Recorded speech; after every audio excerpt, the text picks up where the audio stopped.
మొత్తానికి గోపురం దగ్గరకు వచ్చేస్తాం, దర్శనానికి వెళ్తున్నాం.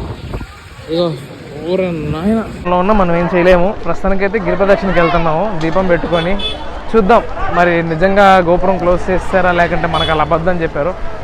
ఏదైనా ఇప్పుడు గిరి ప్రదక్షిణ చేసుకొని రేపు మార్నింగ్ దర్శనంకి వెళ్ళడం మన ప్లాను. వర్షం పడుతుంది బీభత్సంగా, అందరం అమాంగస్ గెటప్లు వేసుకున్నాము, అమాంగస్ రెయిన్ కోట్స్ వేసుకొని వెళ్తున్నాం అనమాట. అండ్ ఇంకోటి, గిరి ప్రదక్షిణ అప్పుడు నేను ఎవరితో మాట్లాడాలనుకోవట్లేదు కాబట్టి వ్లాగ్ కూడా చేయను. మొత్తం కంప్లీట్ అయ్యాక చూద్దాం. అప్పటిదాకా నేను ఏమీ మాట్లాడినా, ఎవరితోనూ మాట్లాడినా వ్లాగ్ కూడా చేయను. Wish me luck. ఓం నమః శివాయ.